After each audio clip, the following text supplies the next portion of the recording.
கரூர் மாவட்டத்தில் திருக்குறள் நுண்பயிற்சி வகுப்பில் பங்கேற்ற பள்ளி மாணவர்களுக்கு பரிசுகளும் சான்றிதழும் வழங்கப்பட்டன. கன்னியாகுமரியில் திருவள்ளுவர் சிலை நிறுவப்பட்டதின் 25ஆம் ஆண்டு விழாவை சிறப்பிக்கும் வகையிலும் பள்ளி மாணவர்களிடம் திருக்குறள் கற்றுக்கொள்ளும் ஆர்வத்தை ஏற்படுத்தும் வகையிலும் திருக்குறள் திருப்பணிகள் நுண்பயிற்சி வகுப்புகள் தமிழ்நாடு முழுவதும் தொடங்கப்பட்டன. ஒவ்வொரு மாவட்டத்திலும் 2 அல்லது 3 மையங்களில் கடந்த ஆண்டு ஆகஸ்ட் மாதம் முதல் 6 முதல் 12ஆம் வகுப்பு வரை பயிலும் மாணவர்களுக்கு பயிற்சி அளிக்கப்பட்டது. ஒவ்வொரு வாரமும் சனிக்கிழமை தோறும் நுண்பயிற்சி வகுப்புகள் நடைபெற்றன.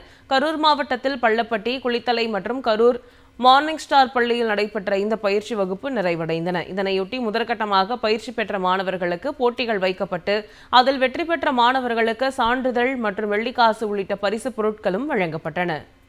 இங்கே சுமார் 60 குழந்தைகள் 30 வாரமாக 600 திருக்குறளை பொருள் உணர்ந்து படித்து தேர்வு பெற்றிருக்கிறார்கள்.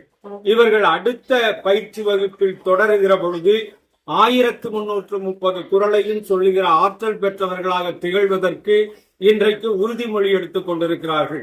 அப்படி அவர்கள் 1330 குறள்களையும் சொல்லுகிற பொழுது தமிழ்நாடு அரசின் தமிழ் வளர்ச்சித்துறை வழங்குகிற பண முடிப்பையும் சிறப்பு தகுதி சான்றிதழையும் பெற இருக்கிறார். கரூர் மாவட்டத்தில் திருக்குறள் நுண்பயிற்சி வகுப்பில் பங்கேற்ற பள்ளி மாணவர்களுக்கு பரிசுகளும் சான்றிதழும் வழங்கப்பட்டன. கன்னியாகுமரியில் திருவள்ளுவர் சிலை நிறுவப்பட்டதின் 25ஆம் ஆண்டு விழாவை சிறப்பிக்கும் வகையிலும் பள்ளி மாணவர்களிடம் திருக்குறள் கற்றுக்கொள்ளும் ஆர்வத்தை ஏற்படுத்தும் வகையிலும் திருக்குறள் திருப்பணிகள் நுண்பயிற்சி வகுப்புகள் தமிழ்நாடு முழுவதும் தொடங்கப்பட்டன. ஒவ்வொரு மாவட்டத்திலும் 2 அல்லது 3 மையங்களில் கடந்த ஆண்டு ஆகஸ்ட் மாதம் முதல் 6 முதல் 12ஆம் வகுப்பு வரை பயிலும் மாணவர்களுக்கு பயிற்சி அளிக்கப்பட்டது. ஒவ்வொரு வாரமும் சனிக்கிழமை தோறும் நுண்பயிற்சி வகுப்புகள் நடைபெற்றன.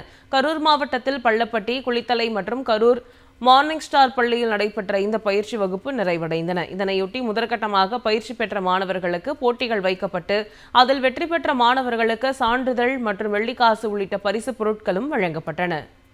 இங்கே சுமார் 60 குழந்தைகள் 30 வாரமாக 600 திருக்குறளை பொருள் உணர்ந்து படித்து தேர்வு பெற்றிருக்கிறார்கள். இவர்கள் அடுத்த பயிற்சி வகுப்பில் தொடருகிற பொழுது 1330 குறளையும் சொல்லுகிற ஆற்றல் பெற்றவர்களாக திகழ்வதற்கு இன்றைக்கு உறுதிமொழி எடுத்துக் கொண்டிருக்கிறார்கள். அப்படி அவர்கள் 1330 குறள்களையும் சொல்லுகிற பொழுது தமிழ்நாடு அரசின் தமிழ் வளர்ச்சித்துறை வழங்குகிற பண முடிப்பையும் சிறப்பு தகுதி சான்றிதழையும் பெற இருக்கிறார்கள்.